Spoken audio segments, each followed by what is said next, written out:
you hear me? Yeah, I can hear you now, Rosie. Can you hear me? Yes. Good, thank you.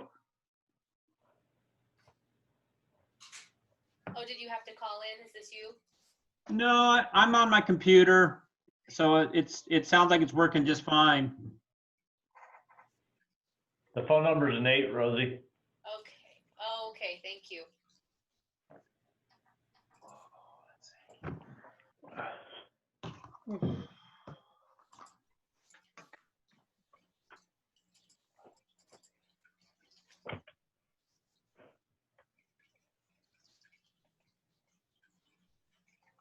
How you doing, Nate? Good, John. How are you? Well, I'm getting ready for 112 degrees down here on Friday. Ouch. Yeah. Got to get out early if you need to be outside.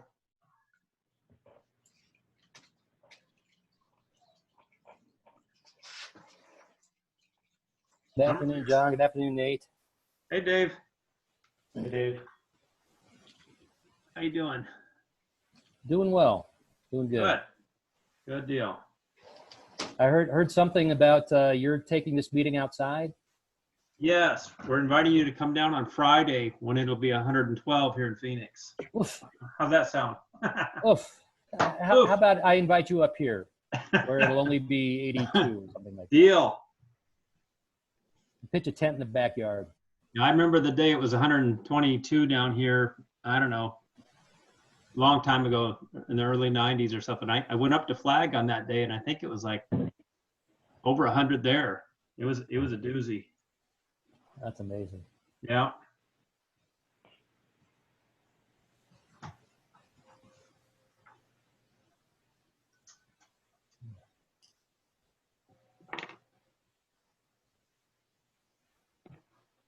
Yeah, we were over in Joseph City this past weekend. Oh. My brother-in-law has, I don't know, 20, 30, I don't know how many acres he's assembled, and he's dug a pond. And so he has irrigation rights and is slowly filling this pond that I would guess is about a half an acre in size. And so we've got a swimming hole when it gets bad. Something about it just doesn't sound all that appealing right now. I guess I'd have to see it.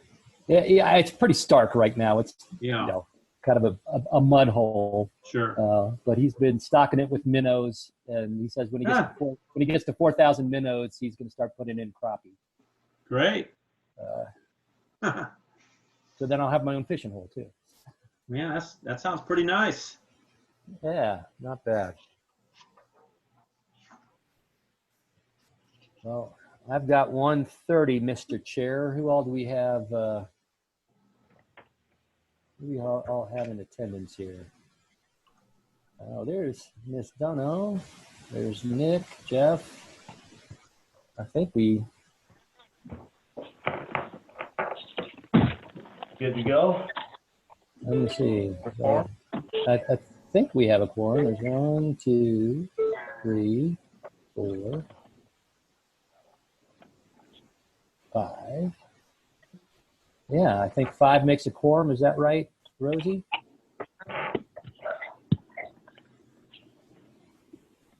Well, this is Christopher Tressler. I'm calling in, but is Nick Hall in the meeting? Yeah. Yep. Yeah, Rosie, can you confirm? Do we have a quorum? We can get started.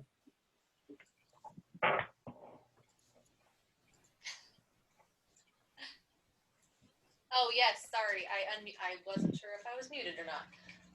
Yes, 4 is a quorum, so we're good to go. Looks like we have someone else on the phone. Mark Hennig with A.LPA. Welcome, Mark. All right, then let's go through roll call. Get this meeting started and go through roll call. Nate Reisner, chair, is here. Nick Hall. Here. John Winnis. Here. Ann Dunno. Here. Rick Barrett.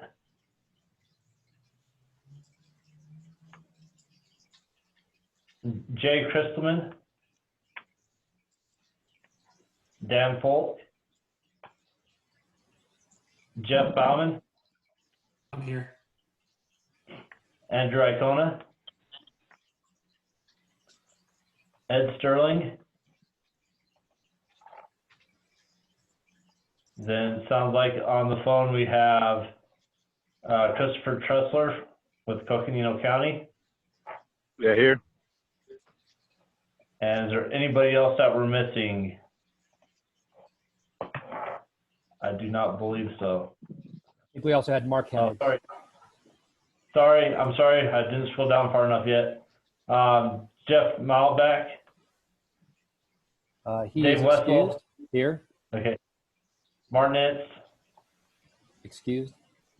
And then Rose Ware. Present. All right. Rosie, if you'd allow to share the screen, allow me to share the screen.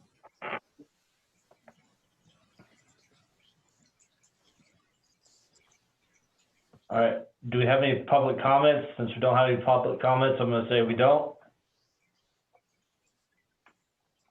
And then approval of minutes. Is there anybody that wants to make a motion to approve the minutes for April 22nd, 2020?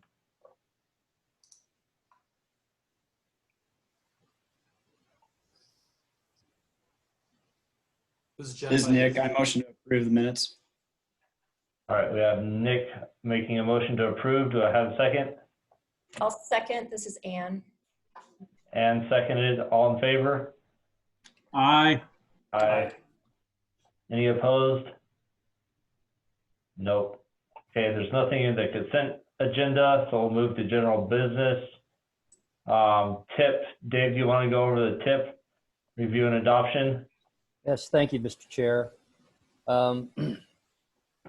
So this is the Transportation Improvement Program. We are looking for a motion to adopt. There is an alternative, and I'll discuss that shortly.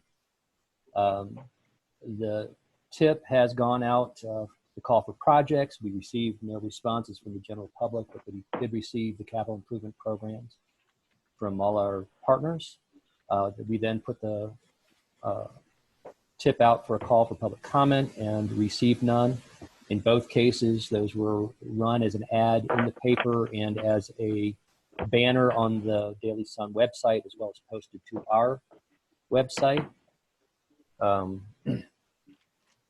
The TIP reflects, as I mentioned, the capital improvement projects as submitted some time ago by each of the individual agencies.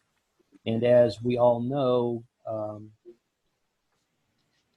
things have changed. In the interim, revenue projections are well down. And I know for a fact that ADOT has changed their program. I do not know if that has significant changes for our region. And this may be the case for our other members as well. So the recommendation is for adoption based on the approved adoption schedule. We do have an alternative to defer adoption with the TAC taking action in late July and the board adopting this in August.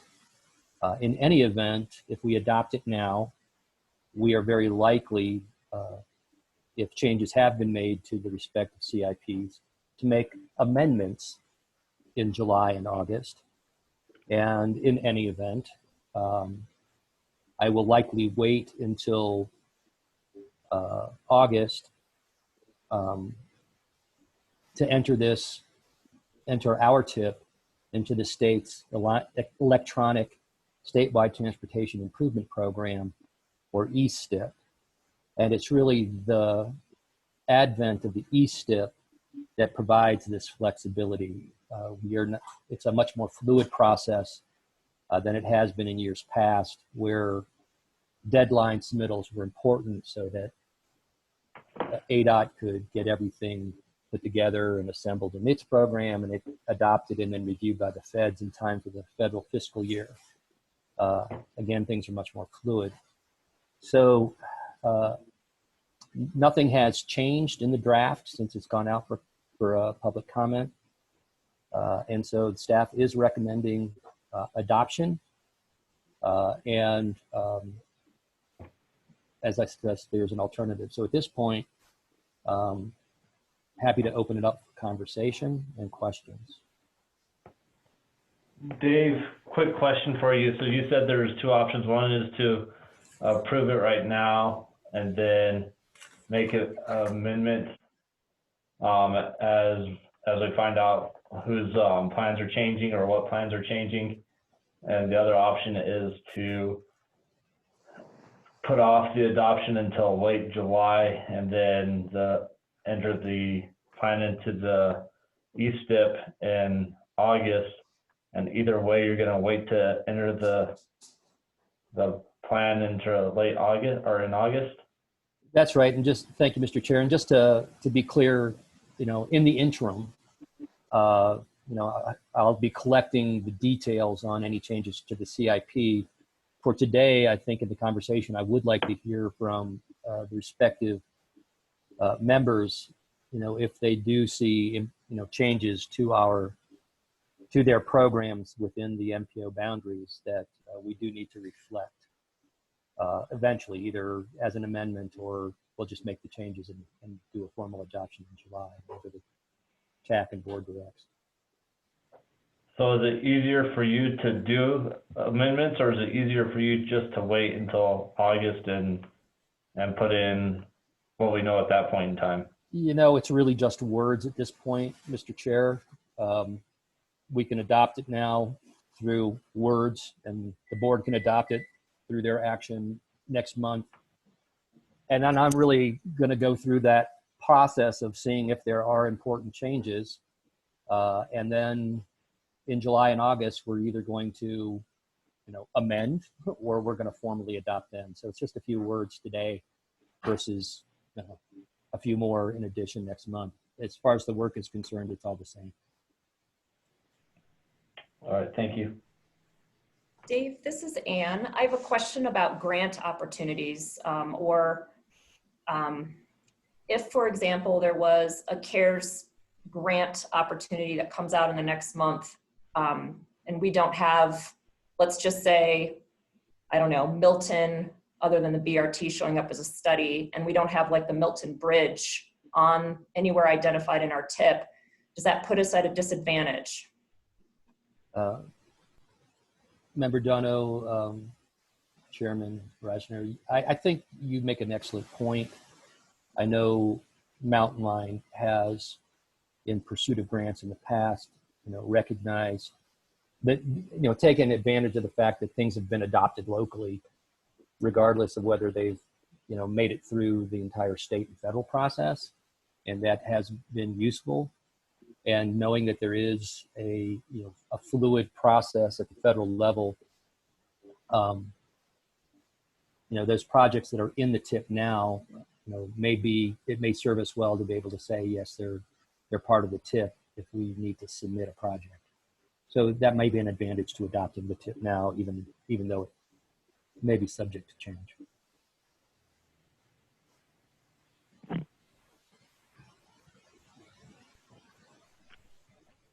Does anybody else have any questions for Dave or comments? Mr. Chair, this is John. I think what Dave said captured the situation well for this activity for the TIP, and I think, like you said, I think going in either direction, approving it now or foregoing the approval and doing more work later in the summer is probably going to, either one is probably going to be fine. In the view of ADOT and our processes here and our submissions to federal highways. So I think either way would work. Seems like last time around, last year, Dave, we did kind of wait till the later part of the summer. That was just due to circumstances last year, and it worked out okay. So I don't think we're pushing up against a hard deadline here. Hey, Chairman, this is Christopher. Can I speak for a sec, or can I ask you a question? Yeah, go ahead, Christopher. Hey, Dave, could you show us the tip on the screen? Is that possible? Yes. One moment, please.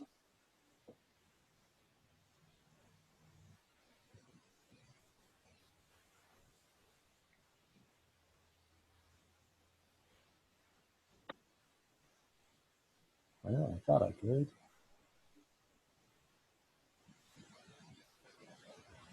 Where's the tip? Oh, there it is. Just one more thing. Okay, so here's the tip. Let me get down to some of the relevant tables real quick. So here's ADOT's projects. Can everybody see this? Yes. Okay. So I'll give you a moment to, if it's okay, Mr. Chair, I'll just give everybody a couple moments to scan this, and then I'll scroll down to the next table. Okay. Okay. So, there's Dave, ADOT's. does this include the priorities that been identified and ranked that, like we talked about on the phone the other day? No, that's a different. That's a different. All of the projects. Yeah. So this is basically capital projects, with the exception of the STBG funds that are going to Metro Plan operations, and some of the transit funds that are going to various studies. The priorities that were ranked really have to do with our planning program and the planning efforts that we will undertake. So this is capital, where those are planning. Does that answer your question, Christopher? Yeah, I just wonder how the two play into each other. Because I mean, the intent of the TIP is to show, you know, in a sense, priorities. But I mean, and maybe, you know, maybe I could get some help on understanding the difference between what Metro Plan will identify as their priorities, and then what Metro Plan, what, you know, the TAC potentially approves on the TIP. You know, how do those complement, and how are they different? Yes, Mr. Chair, Christopher, the planning program should really feed into the TIP. So, for example, we do have here on table 2, this illustrative project. You can see it's out in year 2025, which is the illustrative year, the Lone Tree traffic interchange. One of the things that's in the priorities is to revisit that traffic interchange, see if there might be any value engineering or savings that could be achieved that might make this more practical. Similarly, and should we go through that study and look at that cost, we might put this in the illustrative year with a revised figure. And then should a grant opportunity come up and it gets awarded, it's very easy for us then to move this forward out of the illustrative year into the delivery year.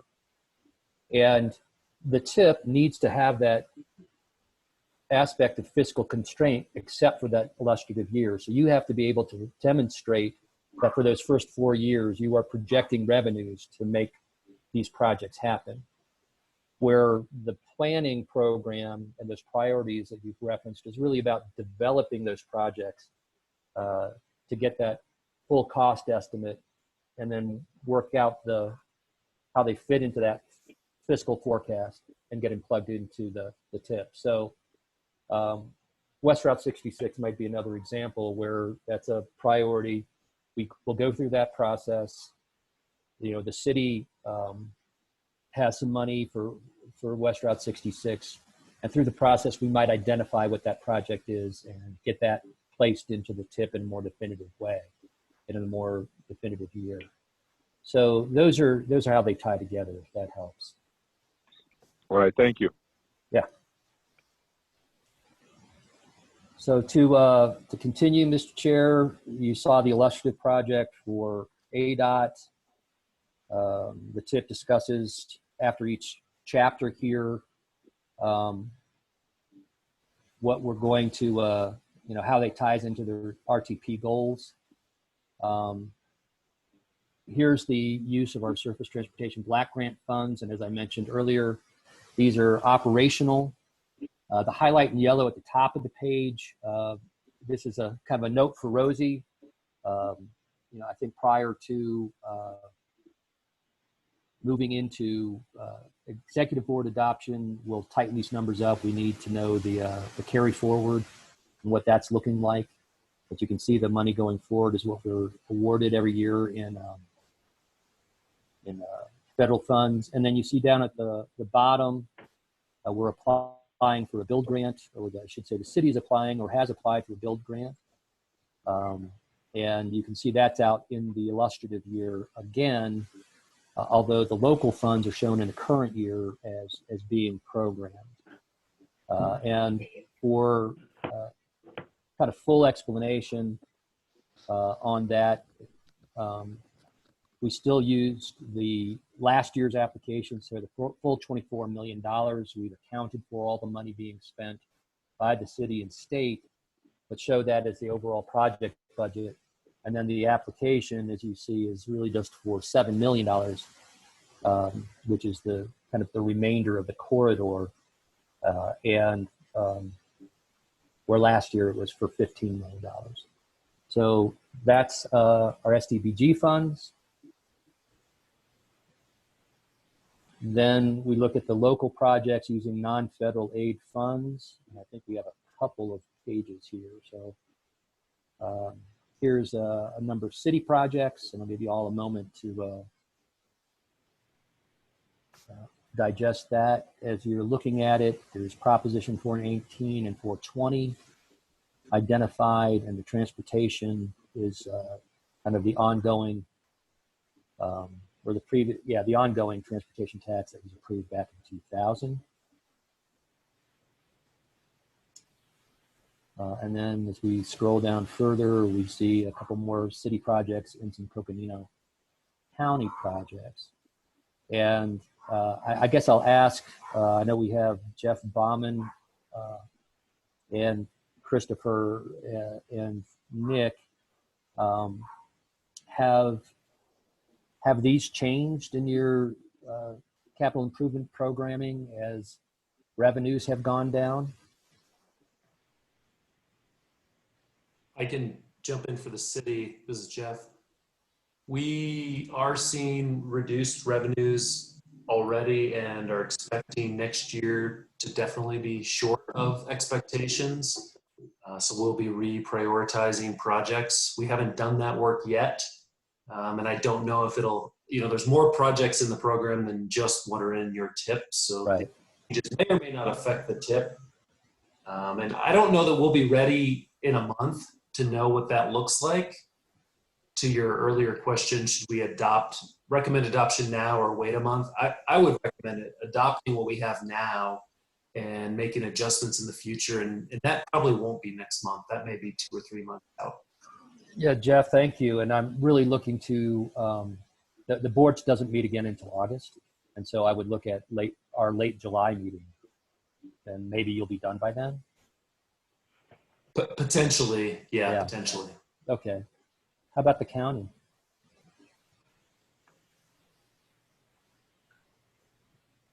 Christopher, do you want to jump on that one?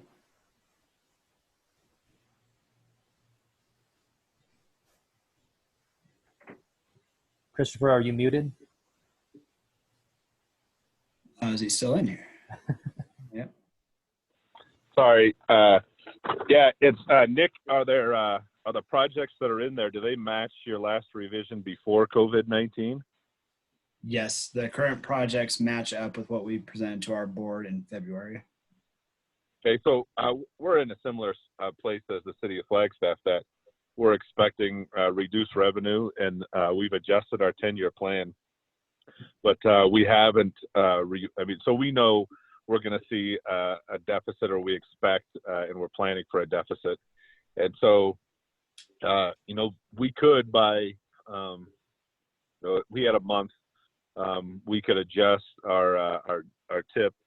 And does that seem reasonable, Nick?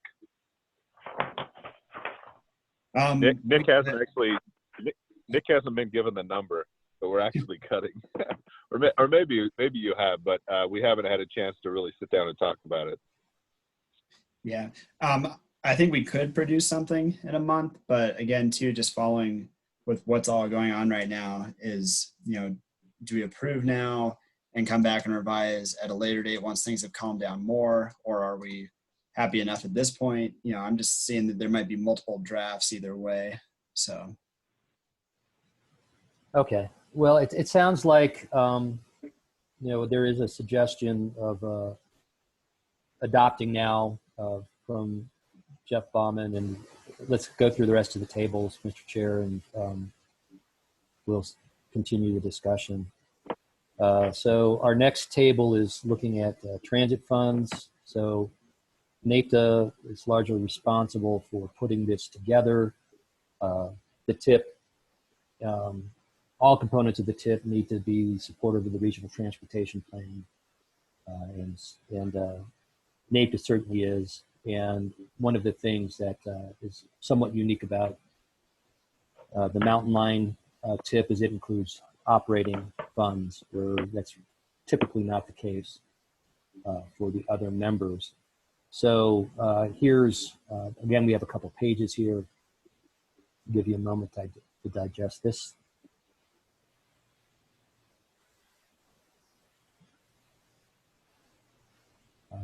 I think as you should be starting to see on some of these lines, the fact that NAPTA has received a number of grants, and is, so this is a situation where those had been listed out in the illustrative years and now are being moved forward.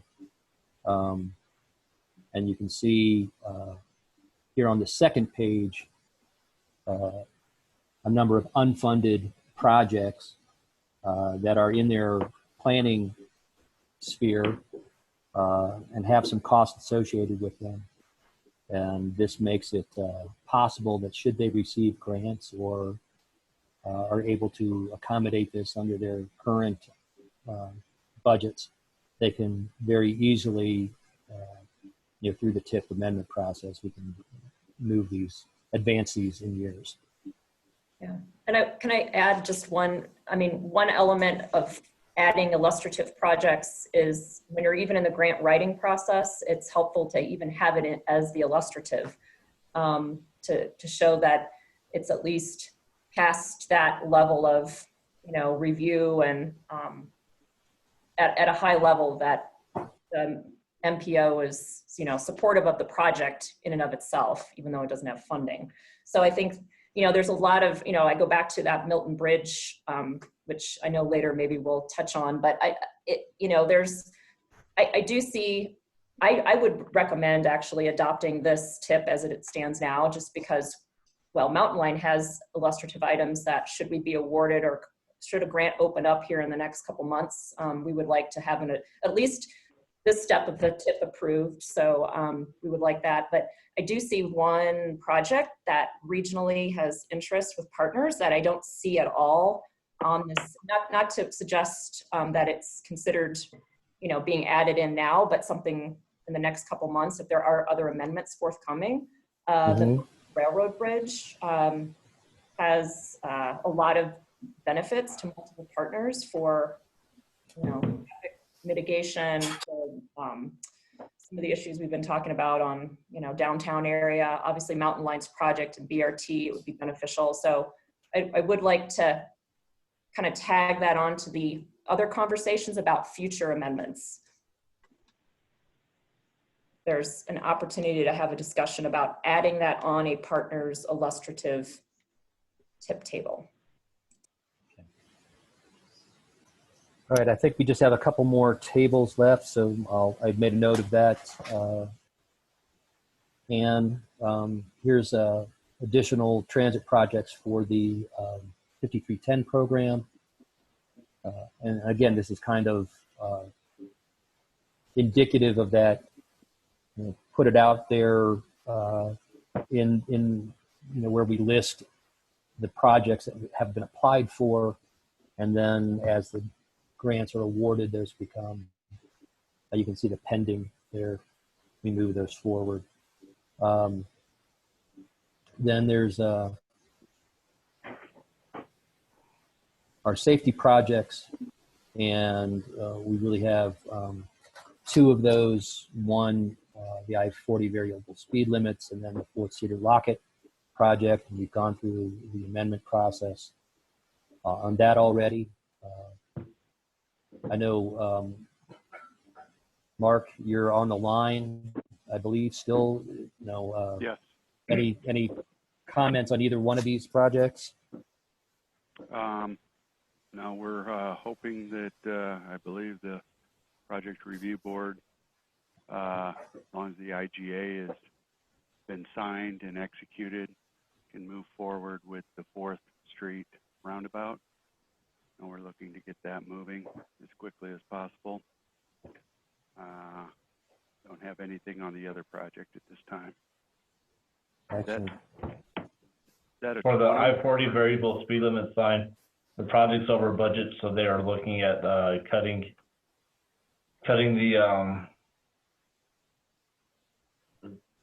the project length. Okay. Well, those will be, that will be a potential amendment as that comes into focus. So we have the safety projects, and I think the last table are the pavement preservation projects. And again, we have ADOT, city, and the county. I believe this spans a couple pages.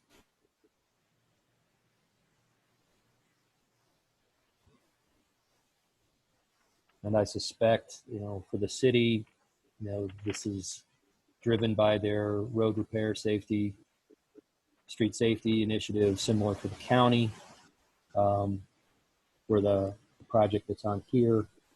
And with those revenues changing, like this may be subject to change as well. So, Mr. Chair, that really is the tip in review. And again, staff is recommending adoption.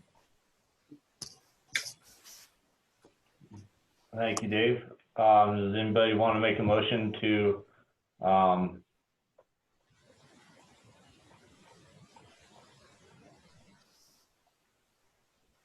adopt the tip? This is Anne. I'll make a motion to recommend the adoption of the FY21 to 25 tip. I'll second. This is John. And makes a motion to adopt the FY21 to 25 tip, and John seconds. All in favor? Aye. Aye. Any opposed? All right, thank you very much. Let's move to item number 2 on the agenda, the strategic work plan. Yeah, so Mr. Chair, thank you. This is going to be a quick presentation on where we sit on the strategic work plan. This was adopted in at the advance, and just want to give you a quick status report. So I'm going to go through this relatively quickly and see if there's any questions, and certainly speak up and interrupt if need be. So without further ado, we have a green, yellow, red coding, and we try to use words and colors, whether we're ahead of schedule, behind schedule, or that it's stalled. One of the things is to increase name recognition, understanding Metro Plan's role. This is green in that a couple of presentations to Northern Arizona Leadership Alliance and the Greater Flagstaff Chamber of Commerce have occurred. But this is also red, and there's a couple of COVID-19 reasonings. I was going to use excuses, and perhaps I could, but that have made this a little difficult. And I think this will crop up in a couple others. So how do we clarify MetroPlan's role and support member agencies through relevant prioritization? We've done a number of things, developing and supporting the tool, interviewing agencies and putting those through the priority matrix. We've had review and input, and we're looking to get adoption from the TAC and management committee this month, with adoption by the board next month, and we'll actually be taking that on the agenda here in a little bit. As far as which grants we should pursue, which is another measurable objective, this is really tied to that prioritization process, and we'll discuss that under that topic area. And here's kind of the outcome, a sneak peek in terms of the projects that we'll take the lead on or work with partners on, and there's projects that we think we ought to pursue funding for. So we'll be discussing that in a little more detail. As far as taking review and formal action support of ADOT's Milton and 180 plan, we've been participating as an organization in that, and a little bit of yellow in that originally completion date was December 2018, but work continues. I thought there was a fairly productive meeting today and kind of a subgroup meeting last week. So things are proceeding. As far as small scale improvements, this has been added, in terms of $50,000 in STBG funds. This has been added to the 21 budget, but not in the 22 budget. We're still kind of working through that budgetary process, and we do need a process as well for selecting what that project would be. I'll put a quick footnote in here relative to the budget reductions that we've been seeing. When you get to a project this small, it really makes sense to take those federal funds and exchange them for state funds through the HERF exchange program. And I have not heard formally, but there was some suspicion that with state revenues down, there would not be funds available for that exchange. And I guess I look to John Wennis. Can you confirm whether HERF exchange is off the books for now? Yeah, Mr. Chair and Dave, I've had a few emails with Patrick Stone this week about the status of HERF exchange projects, and the upshot of my conversation with him was, let's see what happens with the State Transportation Board meeting here next week, June 2nd, and see if there's some resolution to that question. I'd asked him a few particulars on some HERF projects that I had in the NACOG region, and those were, I didn't get a solid answer on those. We did have one project that already had design completed, and so that one was going to be, for lack of a better term, grandfathered in, and that would proceed. But the other projects, the other HERF projects that did not have design completed yet, those are still up in the air. So it's not a good solid answer, but we may know something after the State Transportation Board meeting next week. Thank you, John. So I think the parenthetical statement, see how it goes, applies on many fronts to this particular objective. Correct. So as far as securing $2.1 million in resources over the next 5 years, this is the yellow in terms of we are in the pursuit process, not in the securing process.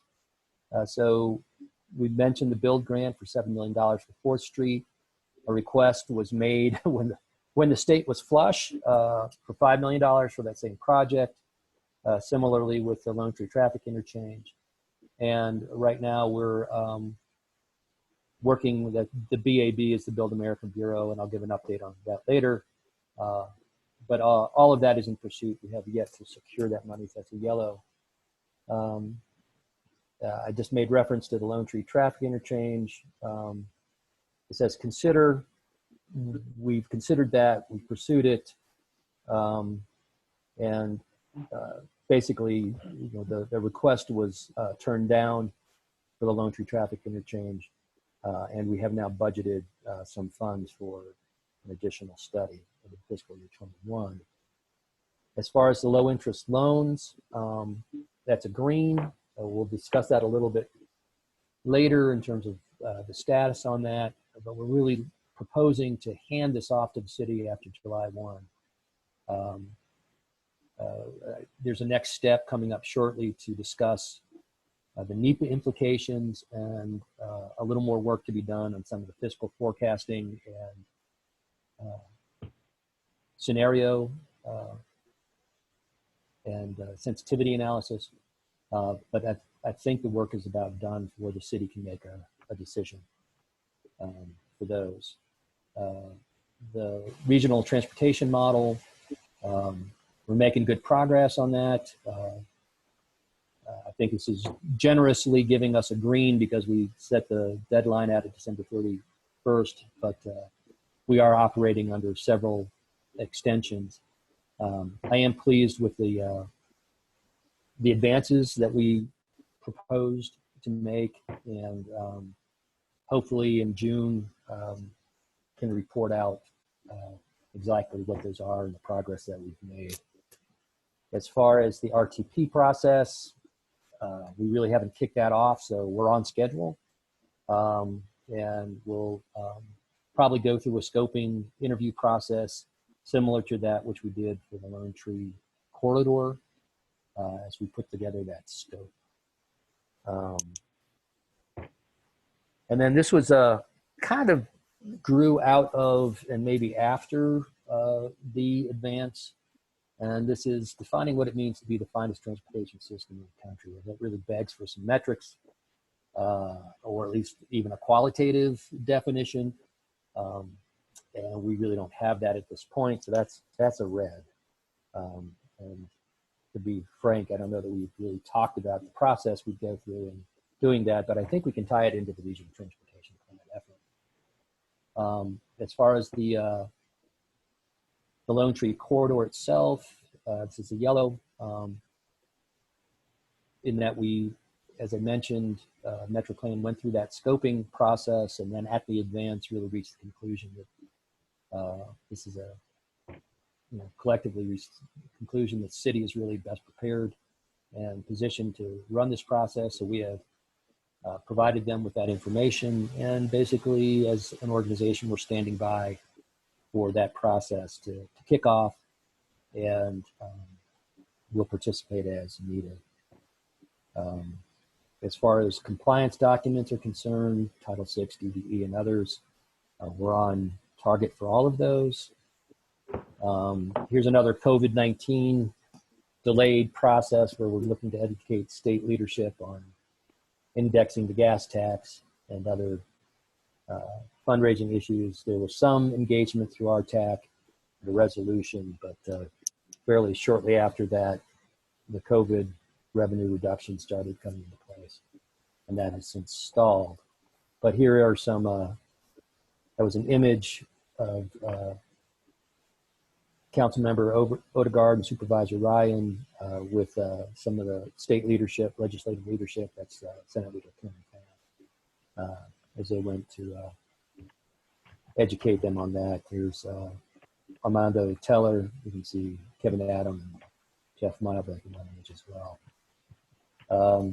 Independence, we are looking good to go. July 1, you can see all the things that are in place. Really want to thank the city for its generous hosting of Metro Plan, and the great cooperation we received from everybody, and look forward to that continuing just in a slightly different manner after July 1. And I should also give kudos to Mountain Line, who is at least hosting us from a personnel perspective. We will now be employees on loan from Mountain Line, but pretty much all other functions will be independent. So that's an overview.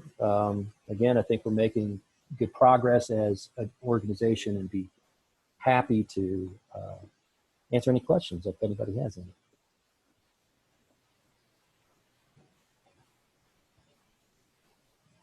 Mr. Chair, I have a question for Dave. Go ahead, Ann. So you mentioned originally you had MPO MetroPlan had budgeted for potentially working on the Lone Tree planning project, 200,000 maybe, was it, something like that. But now that's being passed kind of back to the city.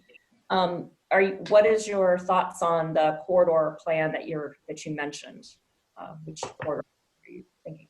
Okay, Mr. Chair, Member Dono, could you clarify your question? Are you talking about our plans for the Lone Tree corridor? Yes, so I understood originally MetroPlan had budgeted for a corridor plan or some sort of a planning project. And I thought it was going to be the Lone Tree interchange planning aspect, but now that's going back to the city for whatever steps are going to take. So does that mean you have $200,000 that you're looking at a potential corridor study or some sort of a budget that you've identified? Yeah, if I could, we'll get to that in a moment, but just to briefly answer that. So the Lone Tree corridor was really focused on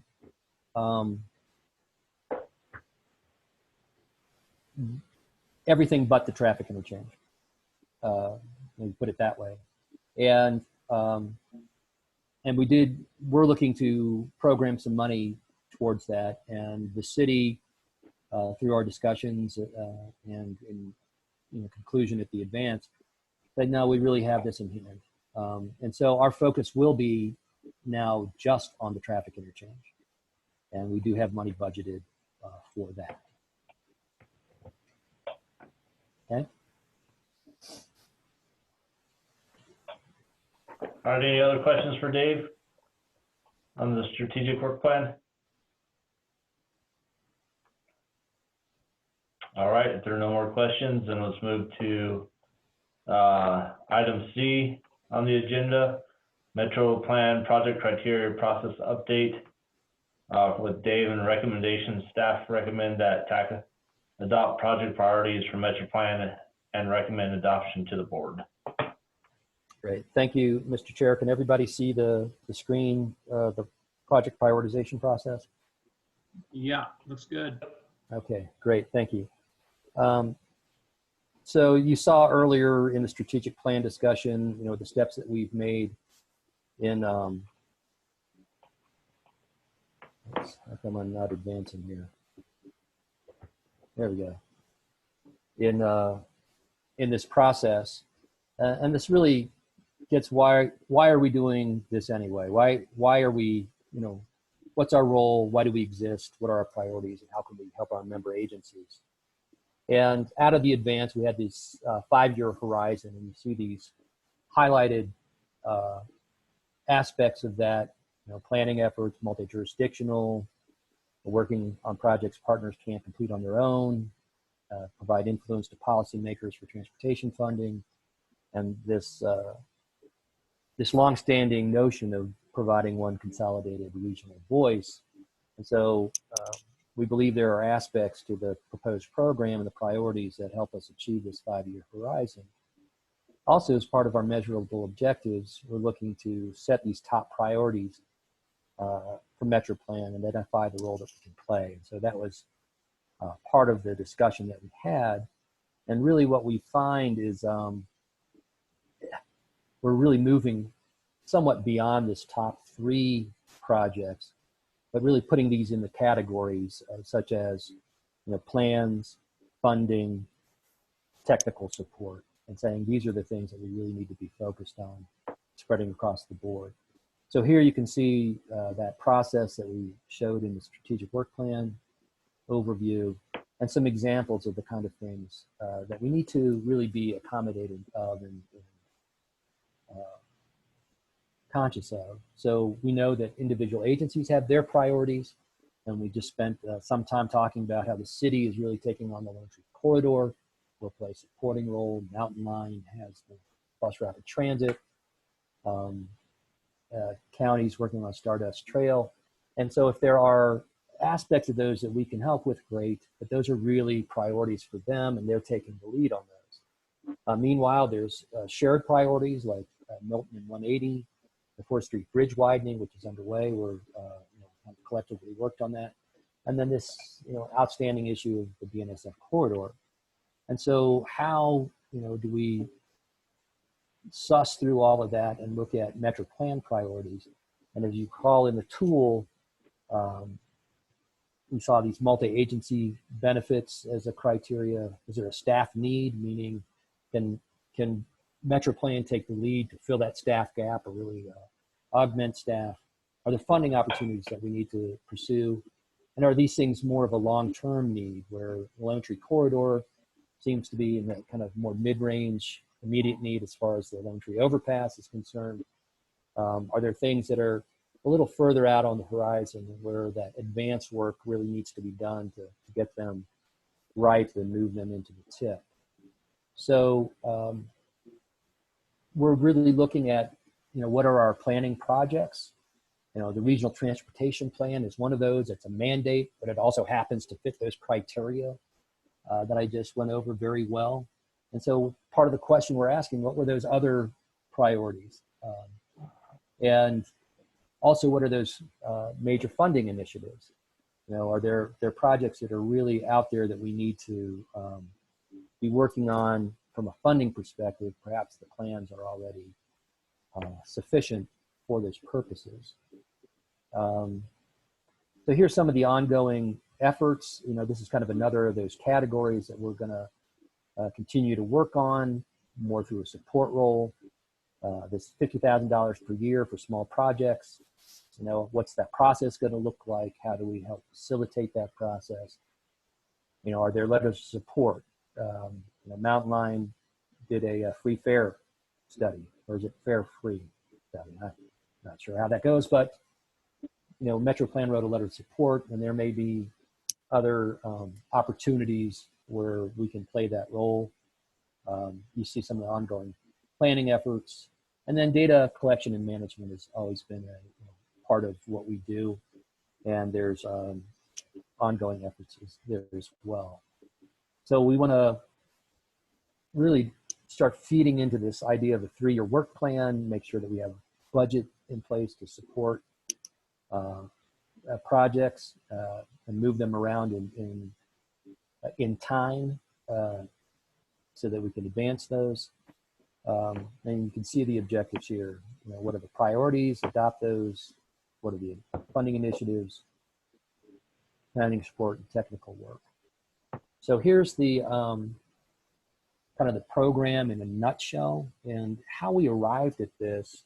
If you recall, we had about 80 projects that came out of the interviews and the work that you all did, and I really want to express my thanks for that effort. I hope that it was useful for all of you to reflect on these things. And we've had some discussions with you all since, and we've kind of sorted through a few things and have arrived at this. And there's still some decisions to be made. So you can see the RTP, $300,000 over a couple years. West Route 66, the Lone Tree TI, Strategic Safety Plan, and the Milton Underpass as those areas where it's identified as planning lead. And one of the discussion items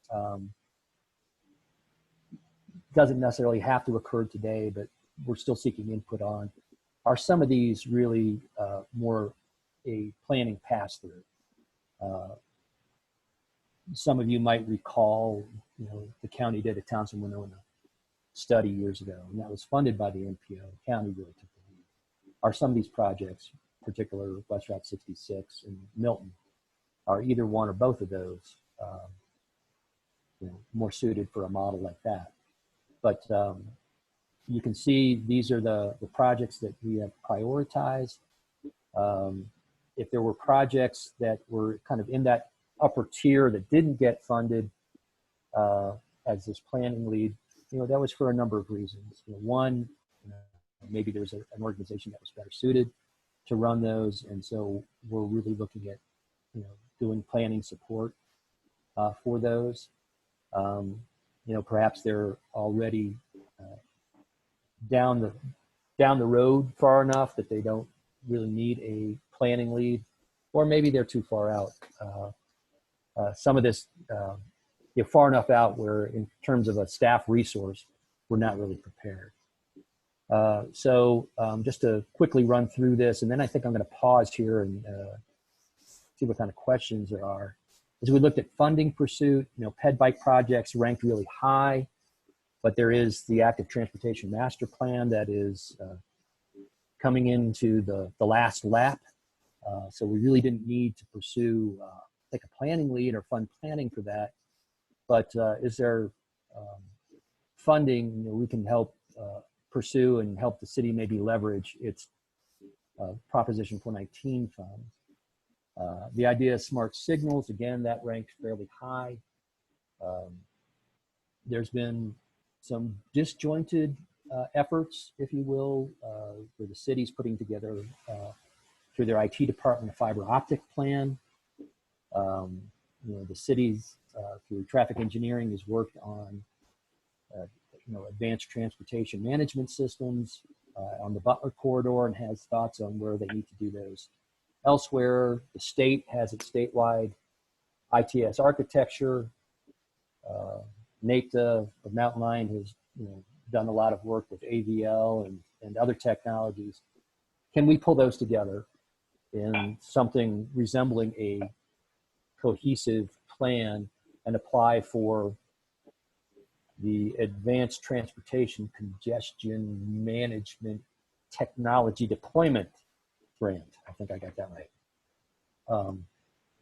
I discussed in the Build America Bureau financing, and I'll talk about that a little bit later in the agenda. And then there's also just keeping an eye on the CARES 2, all this COVID response.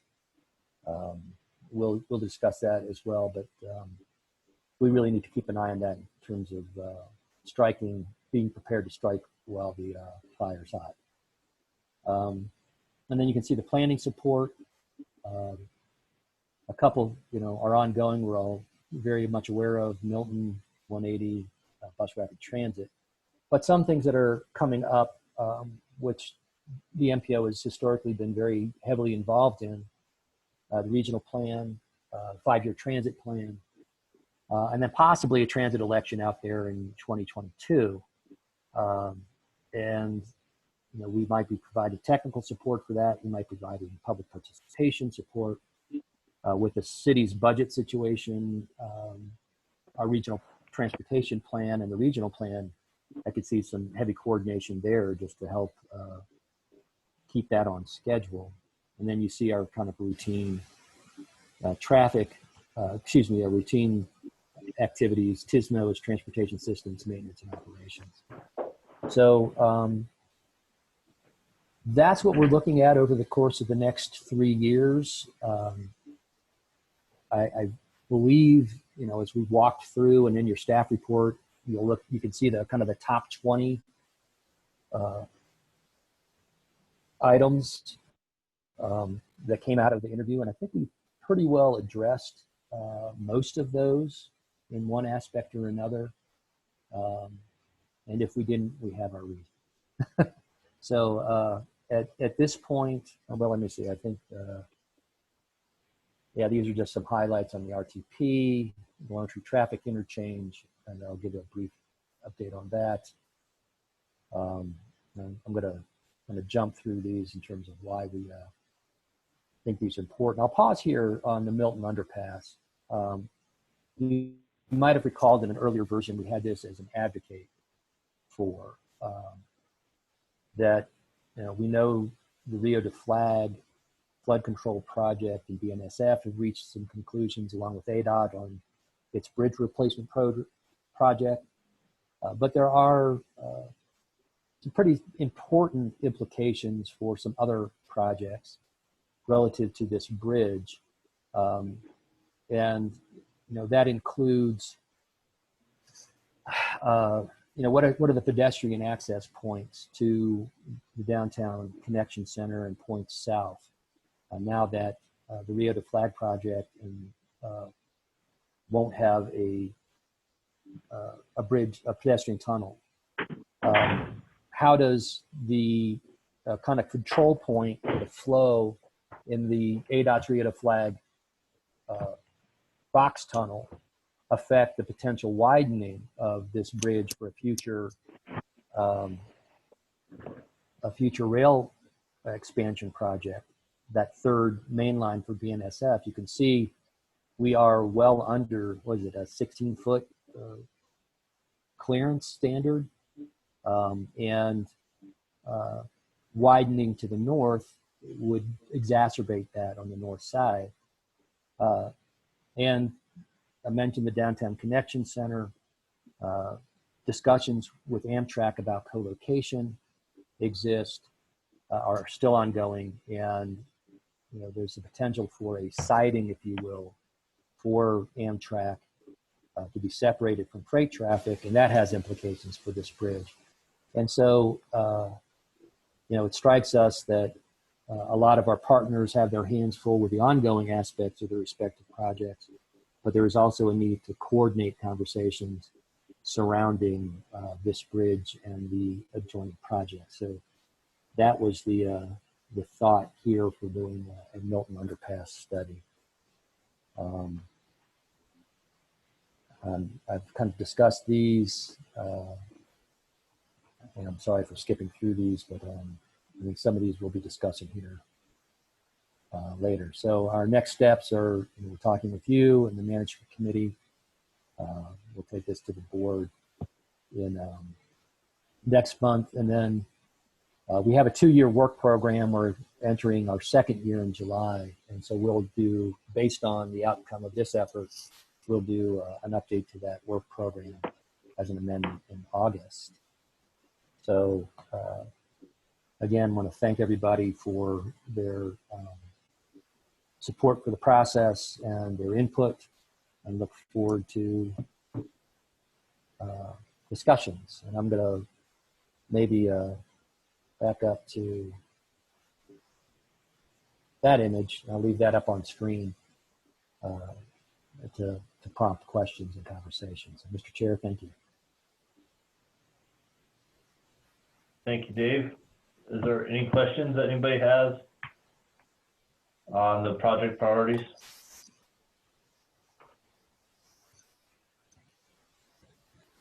This is Anne. I don't have any questions. Just I guess in the staff report you're asking TAC to make a recommendation to carry this forward. That's what the TAC agenda item was. Is that correct? That's correct. Thank you, Member Dono, for clarifying that.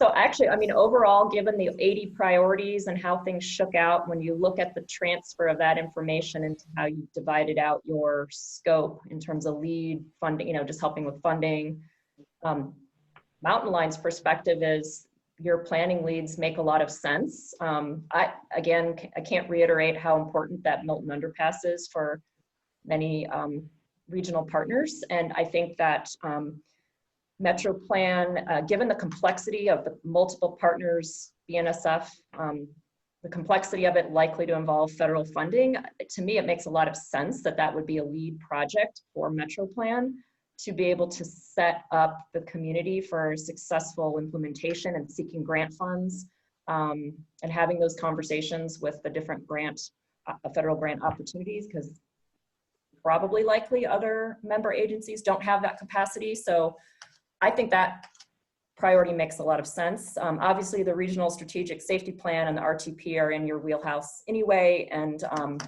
and West Route 66 CMP seems, I don't want to say it seems like low hanging fruit, but it seems like that one would be something that would be, reasonable to take on as well if ADOT and the city were open to that. So and certainly would benefit Mountain Line's future long-range transit planning.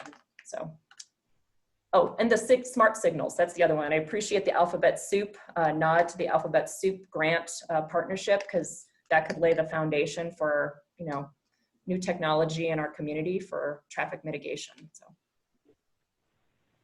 Thank you. Dave, I have a question for you. This is Nate. Lone Tree Traffic Interchange looked like it was number 11, or it had 11 higher project ranks than it. How did the Lone Tree Overpass float to number 3 from 11? Let me stop sharing that and get to back to the packet. Excuse my dog barking. I thought I had it locked in the bedroom. And get to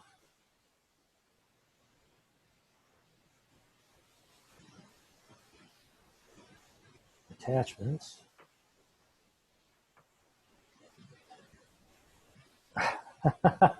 Rosie, this is the page that got scrambled and that I did not pull up your email.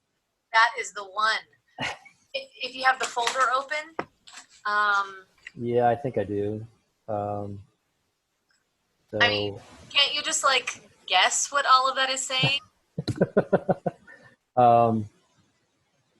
yeah, let me give me a moment, Mr. Chair. Yeah. Oh, and this is going to Rosie. Can you open that? For whatever reason, I can't open that particular PDF files in general. So I'm going to ask you to bring that up on screen. And I will stop Dave, sharing. this Nate, I can share my screen with it on there. Okay. I think, there we go. Nate has started sharing the screen. Excellent. Thank you, Mr. Chair. Yep. So,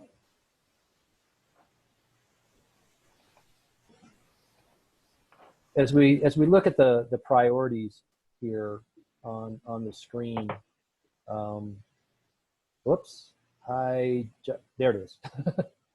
I guess you should ask, can everybody see Nate's screen at this point? Yeah.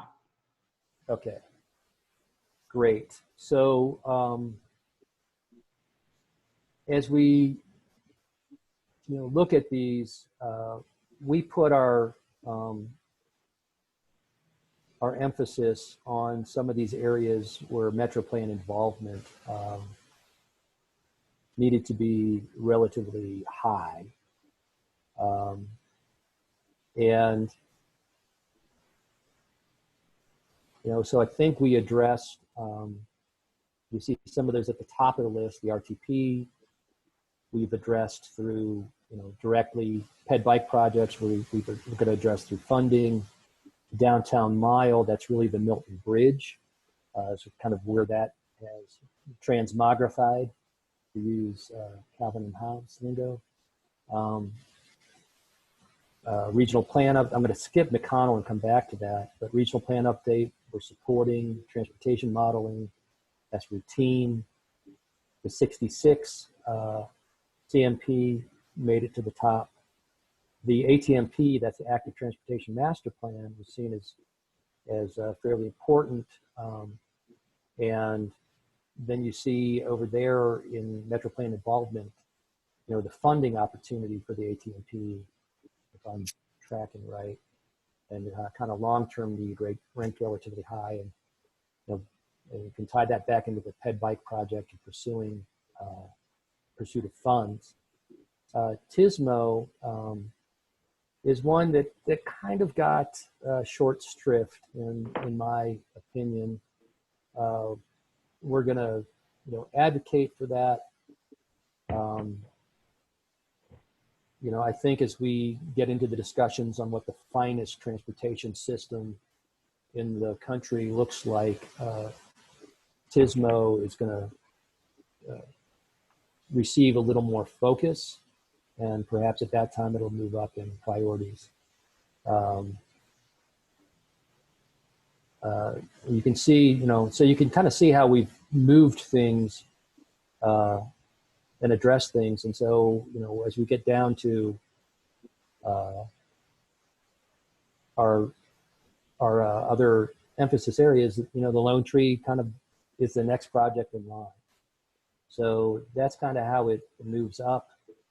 I think one of the aspects of this is, I consider it, is, I think the Lone Tree TI from a long-term perspective is pretty critical. And I think there is a real, almost existential question behind a project of that magnitude for a region of our size. It's a long time down the road for that to become an ADOT priority. And not just given ADOT's financial status, but just as we look at the growth in the valley and in Tucson, this is basically a project that serves development to the north and south. It's not really a larger state system component. It's just going to be, I think, difficult for it to move up ADOT ranks. And so how can we manage a project of this size that's so central to our planning system? And part of that might be this value engineering. Can we reduce the cost? And if we can't reduce the cost, let's kind of be realistic in our financial forecasts and talk about what land use planning or other things look like surrounding that if it gets moved too far off into the future. So did that answer your question, Nate? I think it was a little long-winded, and I apologize for that. No, it did. Yes, thank you very much. Okay, great.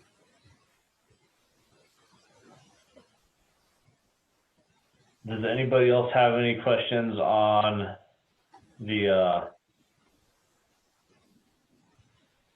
project priorities? Yeah, this is Christopher. Can I have a second here? Go ahead, Chris.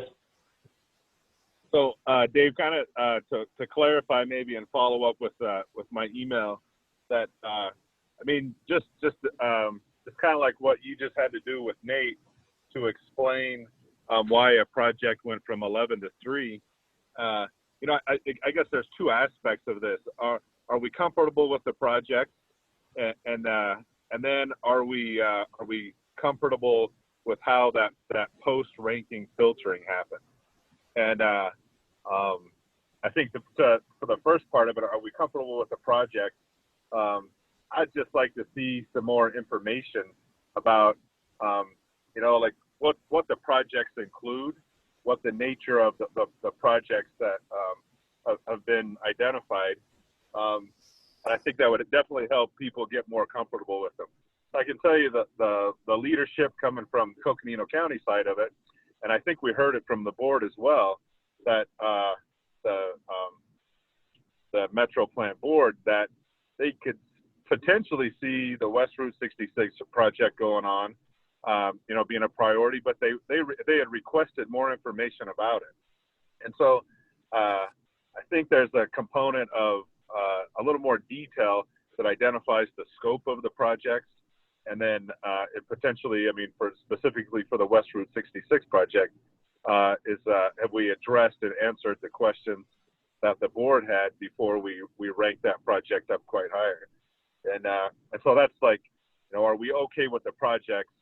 I think there's still some questions around a couple of them, and then the details of it. Then the other question is, how did we get here? And I don't think that there's enough transparency you can stand there and question this, but Dave, you might win the lottery and you would disappear. And I think a lot of us would be at a loss to justify how we went from the ranking to the final projects. And so I just think there needs to be some presentation of that filtering and how that happened. And I would be more comfortable with it. I think, in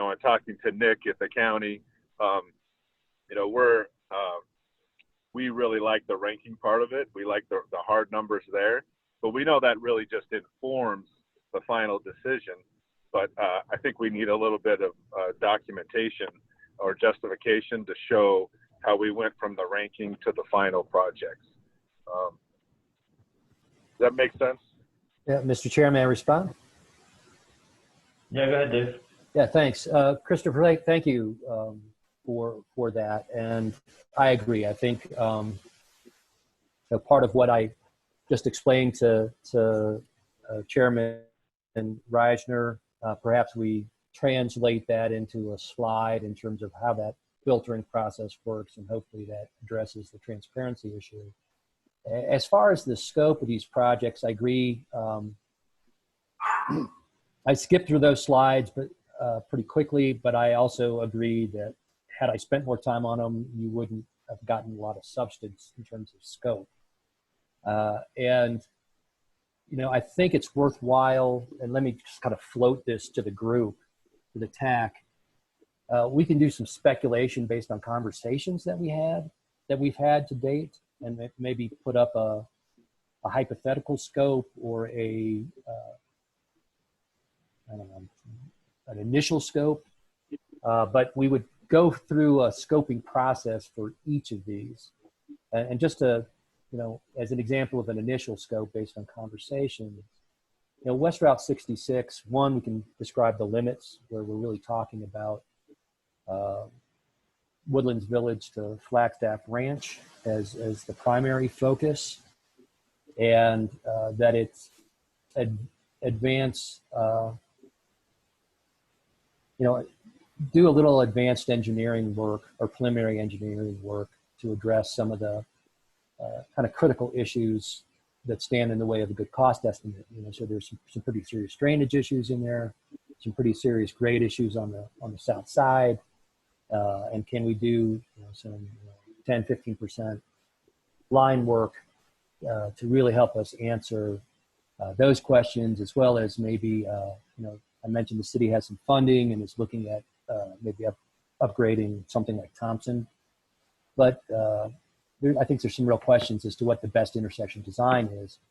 And so we can identify some of those as a kind of an initial scope that we would then flesh out through the process.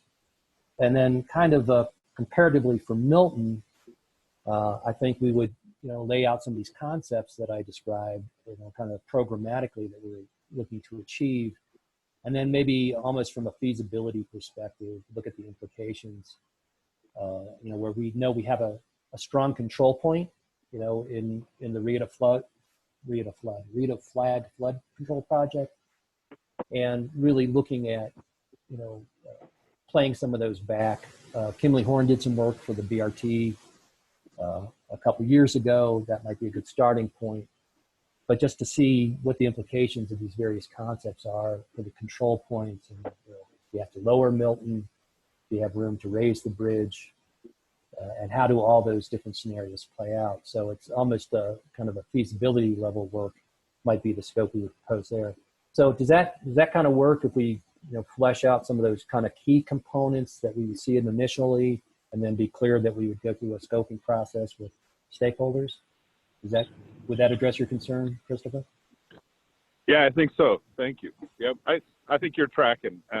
But I think we're really close, and but there's some question about how we got to some of the projects. But I mean, we're I guess that's what we want to vote on today, or the group. And so I'm also curious. I mean, is everybody on board with it? I think that's maybe the progression of the conversation now is everybody on board with these projects? And that's right. The plan. Mr. Chair, this is Jeff. I have a few comments. Go ahead, Jeff. Yeah, from the city's perspective, and this is following up on Christopher's comments from the county, I think we are on the right track. It feels like the right projects have bubbled up for the most part, or completely, I think, from our perspective.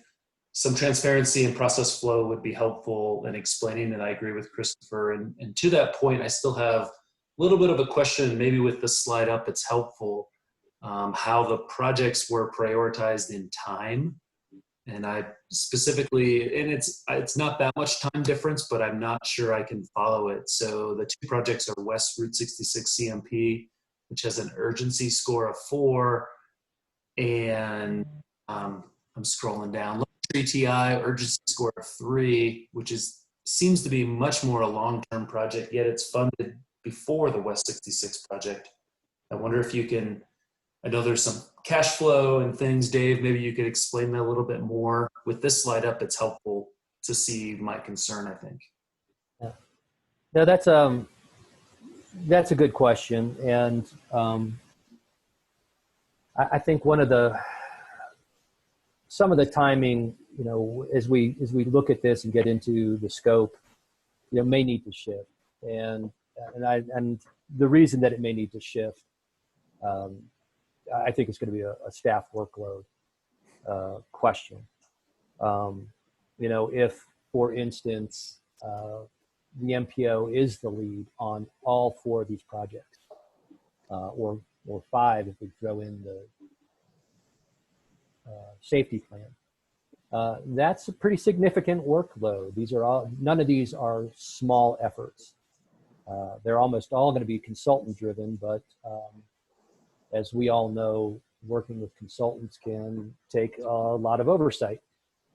And so if there was one to shift in time, I would probably look at the Lone Tree traffic interchange as being less urgent than others. I will say that in the meantime, and just to speak to this briefly, and I might speak to it a little bit more, that we are going to, as we've discussed in the past, we have gotten new projections from ADOT to compare to the old projections.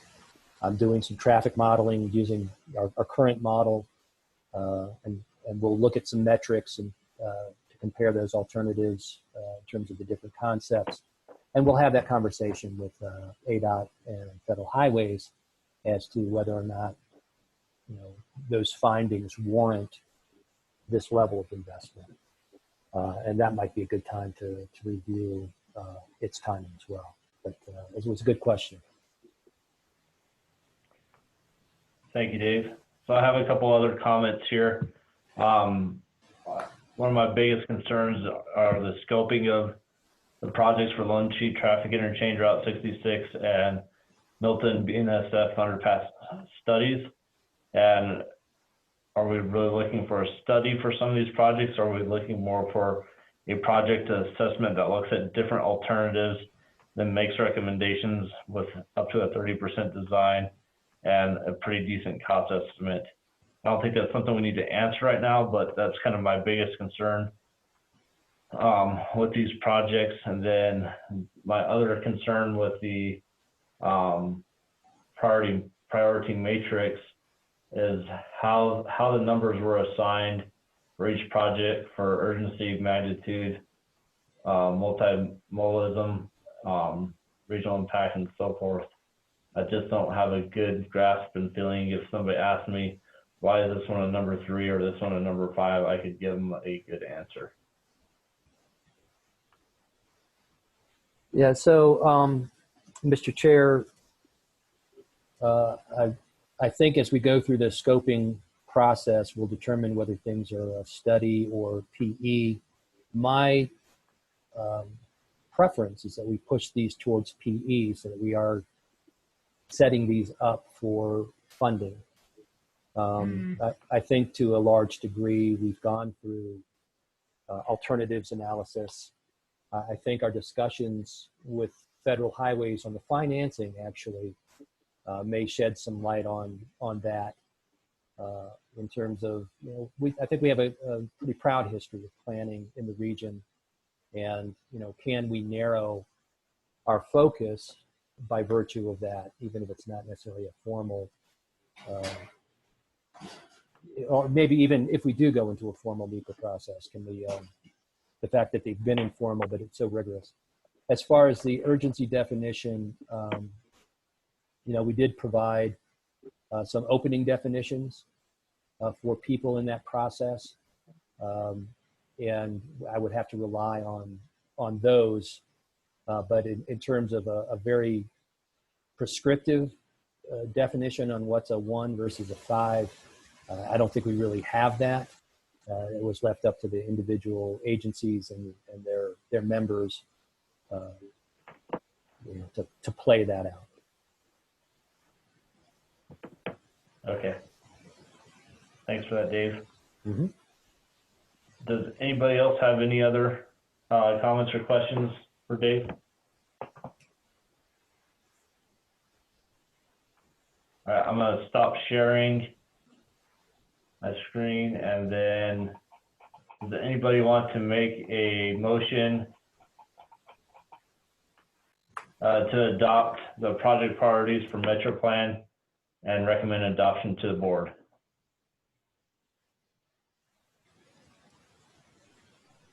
Mr. Chair, this is Nick Hall. Sorry, I'm a little late. You asked for the comments. Can I ask one more question before we move to a vote?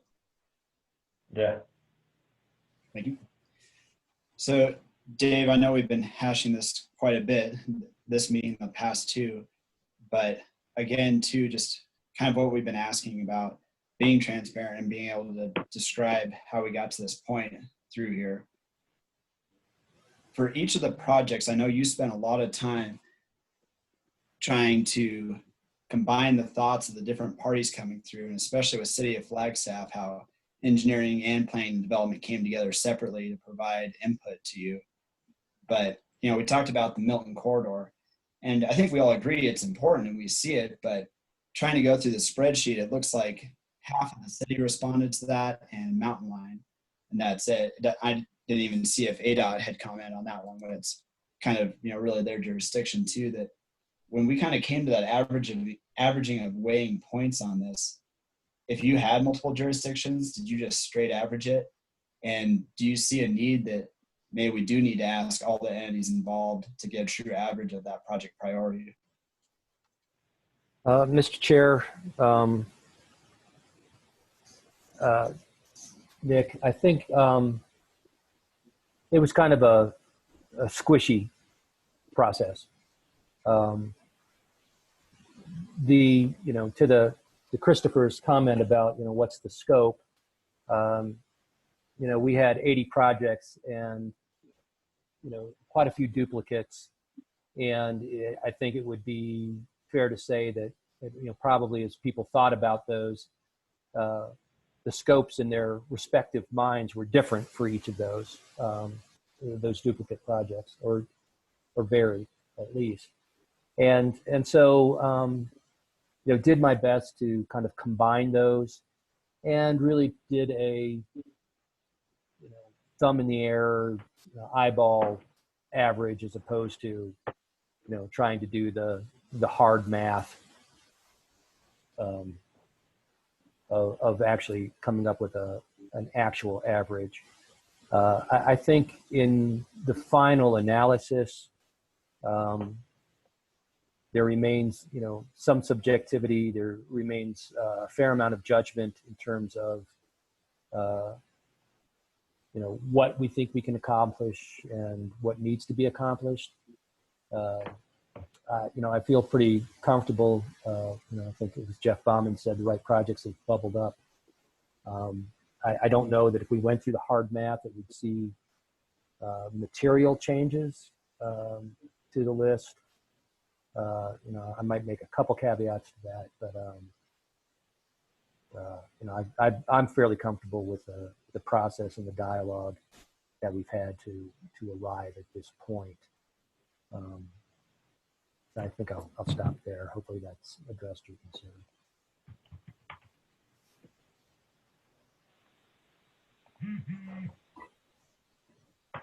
Thanks, Dave. Does anybody else have any before we put this to vote? Well, I guess this is Christopher. Can I make another comment? Ask another question? Sure. So what does it mean if it is voted on and it's recommended to the board? I mean, there's definitely some questions people have. It's obvious.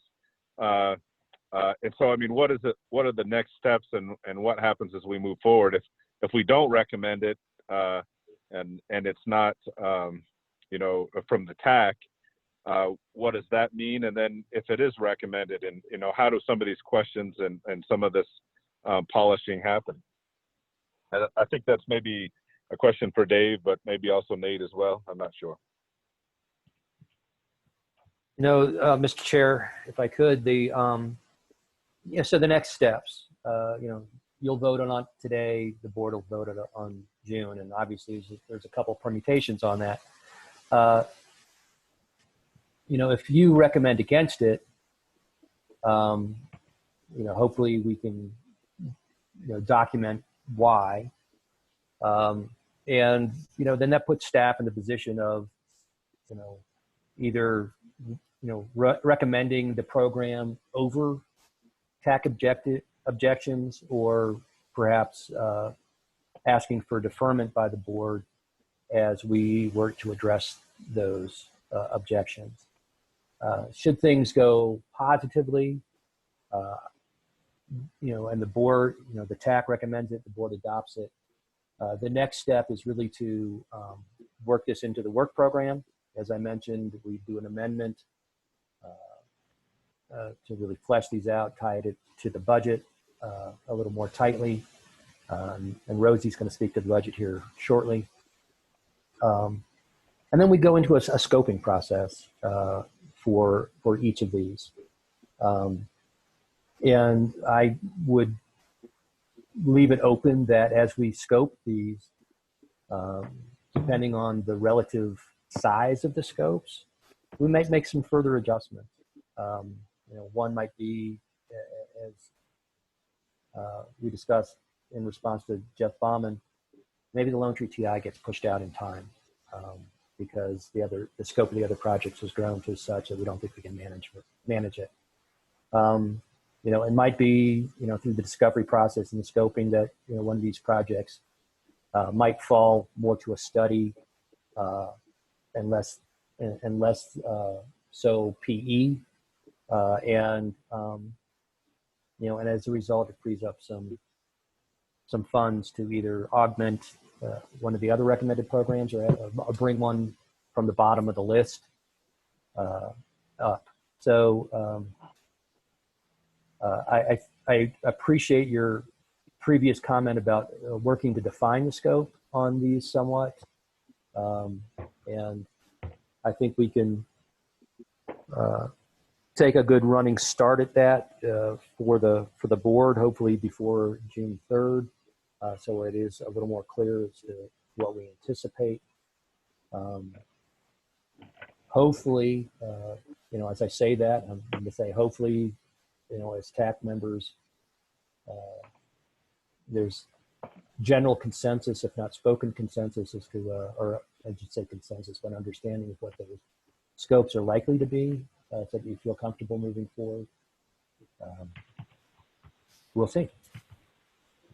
Part of it is just that, there's the scope aspect of it, and but then there's the aspect of the TAC could be called on by the board to say, why did you recommend this, and why? I certainly know in the county that they'll want to know why was this prioritized above that, and they'll have those questions. And so I think if the TAC does end up recommending it, that we're going to need some help to make sure that we can communicate that to the board and we can answer those questions.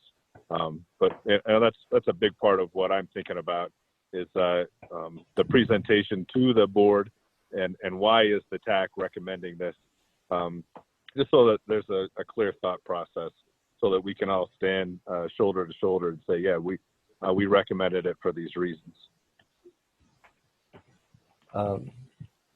Mr. Chair, Member Christopher, as I hear you discuss that, it seems to me it would not be too onerous. Might be a challenge by June 3rd, but to type up a half page or page on each of these projects that are shown on that kind of Gantt chart and explain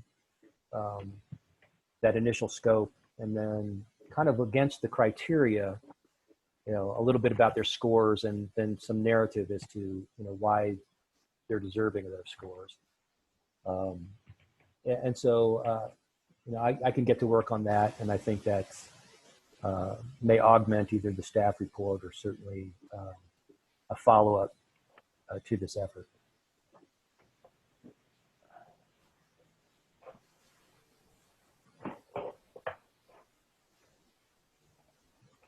All right, any more questions?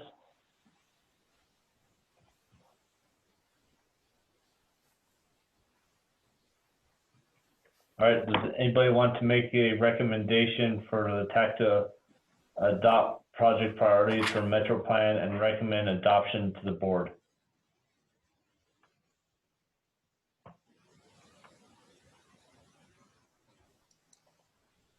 This is Nick. I'll take a stab at it. Mr. Nick. Chair, I recommend that the TAC approve the current priorities as set and move forward to take recommendation to the E-Board for approval with the condition that we try to work and provide a little more clarification to the E-Board when we present to them.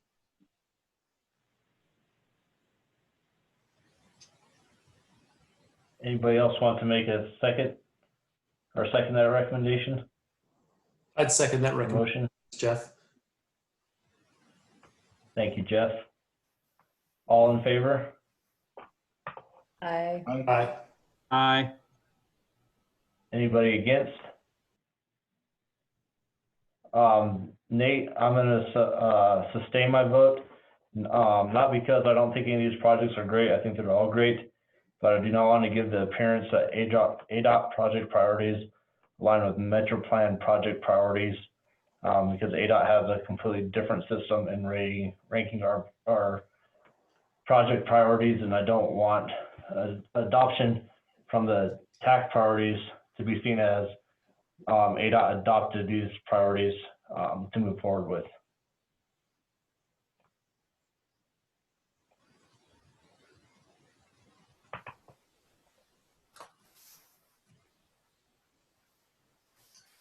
Hey, Mr. Chair, I think All we right. have action. I think we need to ask if there was any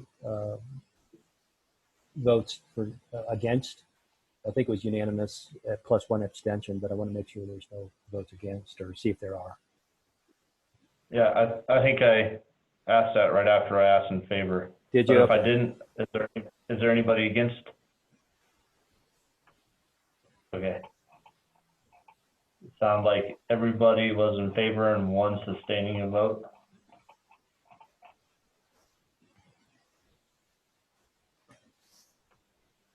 All right, let's go on to our next general business item. And it's going to be, shoot, I'm sorry, I'm in the wrong meeting here. D, federal stimulus infrastructure. Yeah, and hopefully everybody can see my screen again. We have the staff report up on screen.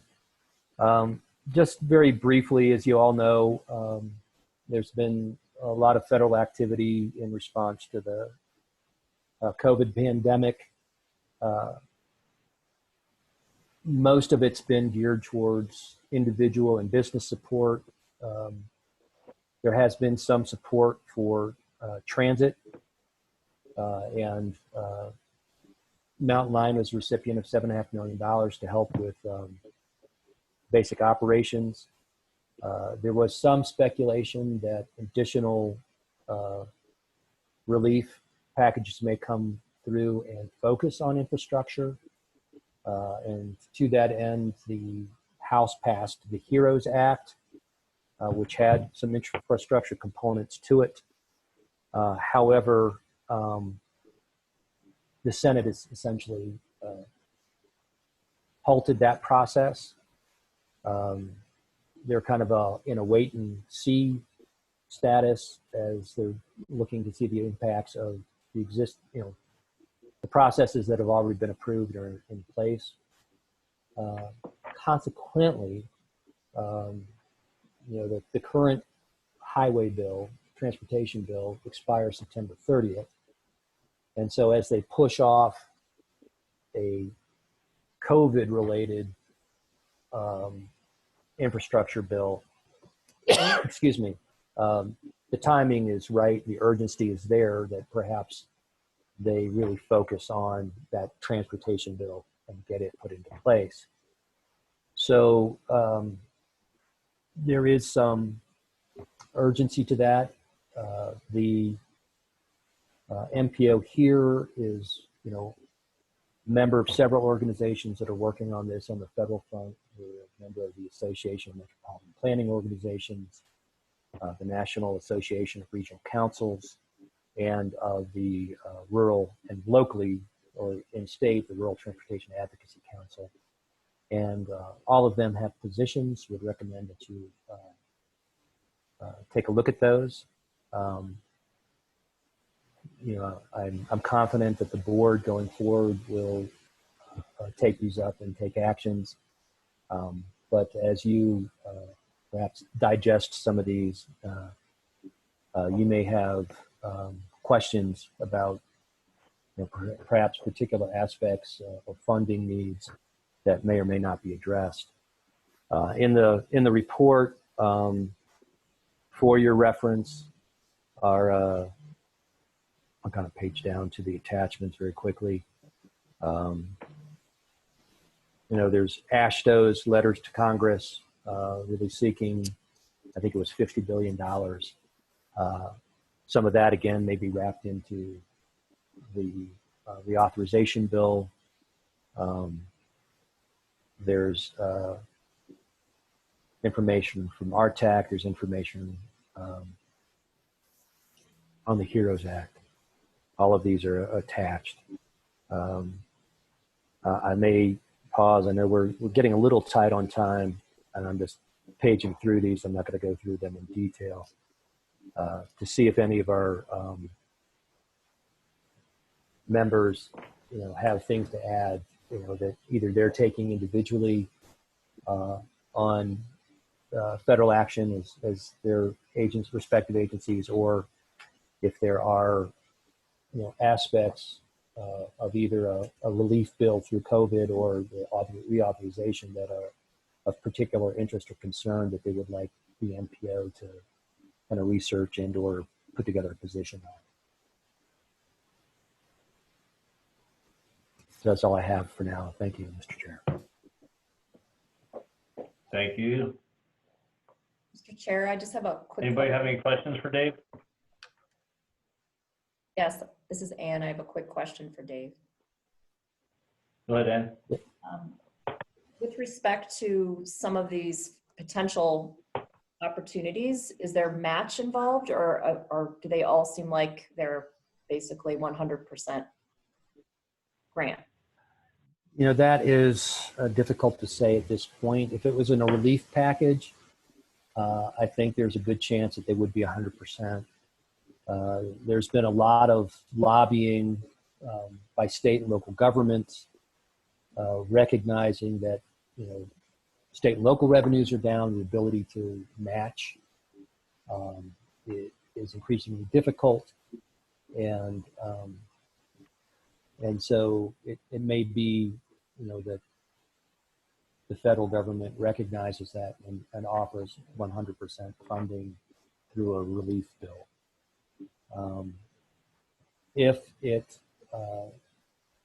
basically gets handed over to the reauthorization bill, don't know, I think it was the House. I'm not even going to speculate. I can't remember. One of the committees has passed the bill with significant increases, but it wasn't their job to express how to pay for that. And so there's a big question about how to fill the gaps in the Highway Trust Fund. And my speculation that if we push the infrastructure part, or at least the transportation infrastructure part, off to a reauthorization bill, we'll see a lot of the same grant match requirements that we live with today. And maybe one question related to process. So let's say a grant came out in a month. do you, I mean, maybe that's something for MetroPlan to think about, like how would MetroPlan and partners react and what that would look like, because it's probably a quick turnaround. Are you starting to think about what a grant response might look like and how that could be, how partners could quickly come together and respond to a grant opportunity? No, those are good questions. And, you know, in short, I know we've been working as MetroPlan with the city, with Mountain Line, and tracking, you know, processes at ADOT and, you know, revenue projections at the county. You know, to see, you know, what are those quote unquote shovel ready projects that we can identify, or projects that are, you know, likely to have relative ease in getting to shovel ready, you know, where it's probably a categorical exclusion for NEPA and limited right-of-way acquisition. And so I think that prioritization process is in place. I would expect that if a grant came up in a month and they're looking to stimulate the economy, that we're not going to see a terribly rigorous application process or prioritization process. So it may be a letter of intent or something to that effect. I just don't know that, you know, it kind of loses the effectiveness if, you know, we go months in a selection process or months in a grant application preparation process. You know, there has been talk about you know, looking at existing grant programs like infra and build, where there is already a large stable of projects that have been submitted. And do they, you know, perhaps just go down the list on those projects? Because presumably they've been kind of ranked and prioritized at some level. Again, it's a lot of it's speculation. All right, anything else? Anybody have any more questions for Dave? All right, let's move on to the next item. Let's see, which is fiscal year 2020 budget update and fiscal year 21 budget. Rosie Ware. Thank you, Chair. I have a presentation here I'm going to bring up. Can you see, let's see. There we go. Can you see this budget presentation? Yes. Okay. So this budget report, this is a review of our FY 2020 budget year to date and a 5-year projection along with our FY 21 budget adoption. This was presented to the executive board on May the 6th. The board did choose to adopt that fiscal year 21 budget. Here you will see our budget to actuals for the current year, fiscal year 2020. You'll see our salary projections or budget was right on target. We should end the year within projections. Our operating expenses are significantly more than budgeted, but that is almost it is exclusively because of the transition to independence.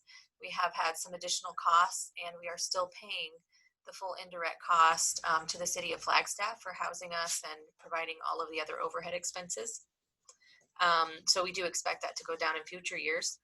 Our travel budget, we will be ending the year under budget, primarily due to travel restrictions imposed as of the COVID-19. All travel obviously has been canceled for the remainder of the fiscal year.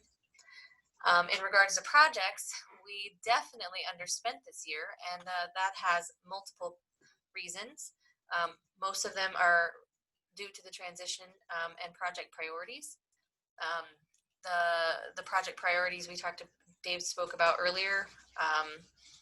We will be carrying this additional budget into future years, as you'll see on the next slides. Here we have a 5-year expense trend by our categories.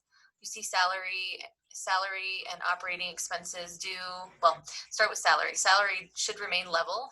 There is a drop off initially as we will not be funding, of course I can't think of his actual title, transportation planner. And so it will initially go down and then level out. Operating expenses will of course go down from the current year because we won't be paying operating expenses ×2. We'll only be paying for our independent expenses such as rent and utilities. Travel should remain pretty level. And in 21, we do expect to spend down some of our project funding, beginning the RTP and other projects that we have budgeted for. And then again, the projects will level off for the next 5 years. Here you see a financial report. We're projecting to carry a fund balance over the next few years, and that will taper off within the 5-year period. This is primarily due to carrying forward funds for projects so we can plan ahead. Here you'll see we have budgeted for specific projects. Of course, this is all subject to change based on what these project priorities are, but it's nice to have something in place. And here's the fund balance that I mentioned previously. We are expecting to accumulate a fund balance. This is due to some fund swaps from prior years, and that will help us establish our independence, and then and that's it. And with that, here this was for the board, and they did, like I said, the executive board did choose to adopt the fiscal year 21 budget, and of course with the note that project prioritization will change details. And with that, I'll open it up to questions. As I said, this is for information only. There is no need to take a vote or adopt the budget. Thank you.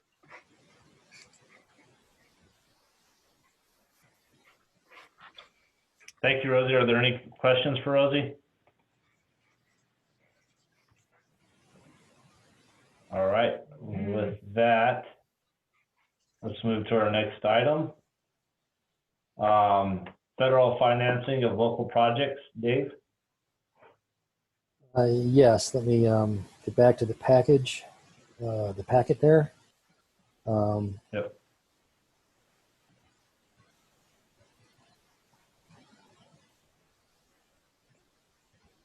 So as we've mentioned a couple of times throughout this meeting, MetroPlan staff has been working with the Build America Bureau at the U.S. Department of Transportation. This is really in pursuit of the objective of seeing if we can't lower taxpayer interest expense by at least $10 million per our strategic work plan. And the Build America Bureau offers a couple of low interest loan projects, programs, TIFIA and RIF. And the TIFIA program in particular is also subject to a rural project initiative, which takes, excuse me, pardon me a moment while I beat some dogs. Hey. Ash. Did we get that in the minutes? Pardon me. Anyway, it takes the current federal rate and cuts it in half. And so last time I talked with the Bureau, which was last week, that would be a 0.6% interest rate. And according to the city, probably they are looking at 3.5% to 4%. So from an interest rate perspective, it looks very alluring, very appealing. But that really does need to be paired against the cost of federalizing a project. And, so you can see some of these considerations in the staff report. How does this work out with NEPA finance and construction schedules? What's the level of NEPA required? And what does that might cost? Do we allow for availability of alternative delivery methods? And what's that cost again of federalizing? And really what we've found in our work to date, we think that coordination is not an issue.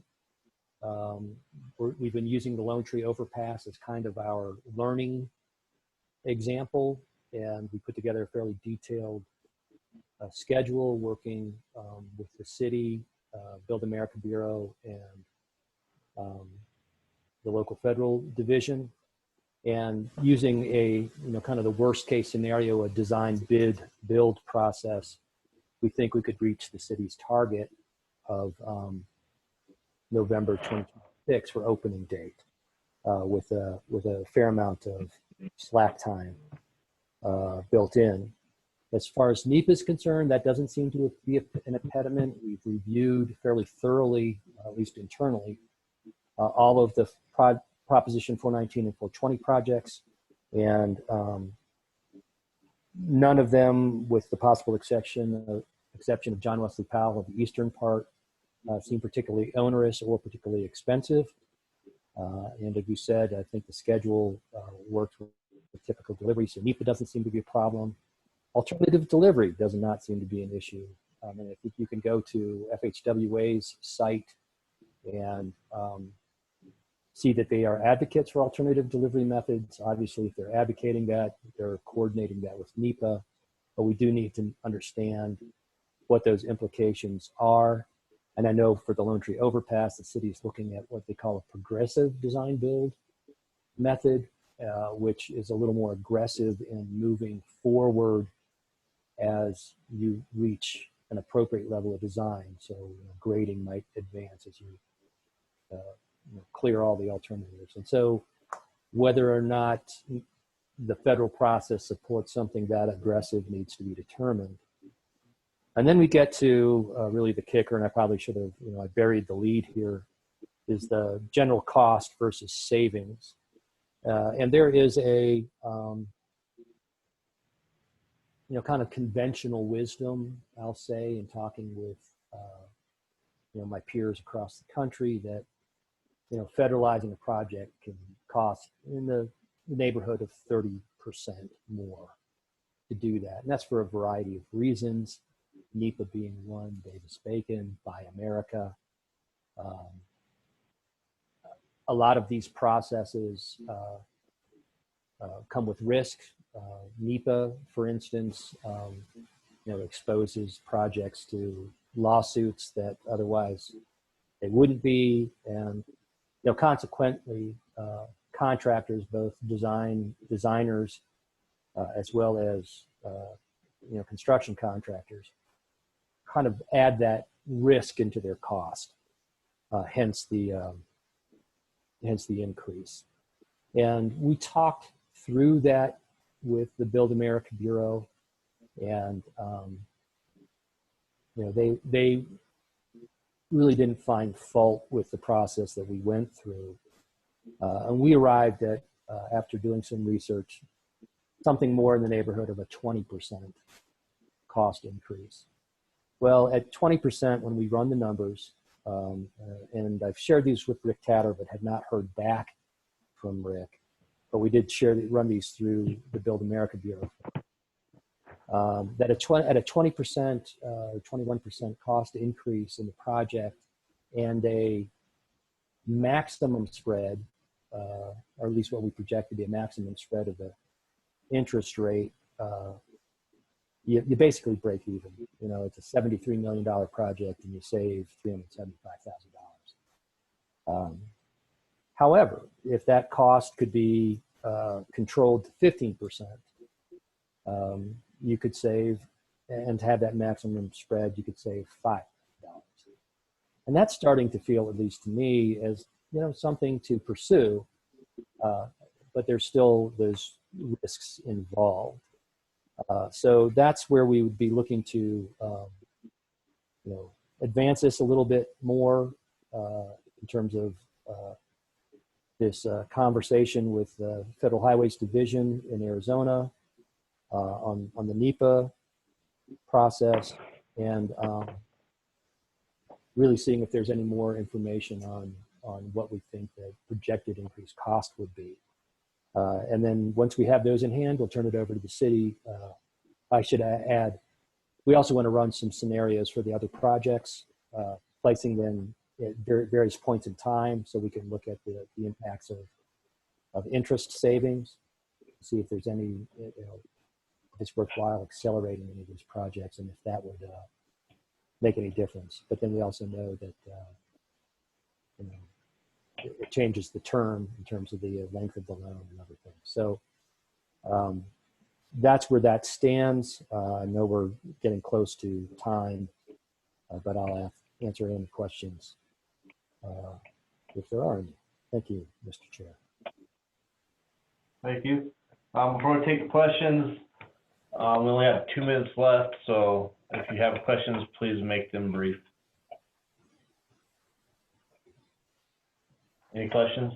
This is Anne, just a comment. I'm really glad MetroPlan's looking at this analysis and looking at the cost of time versus money and doing a comparison for looking at, using local funds and sales tax and saving for it versus a low interest loan and payback. So I think I'm glad you're doing an in-depth comparison. Thank you. Anybody else? All right.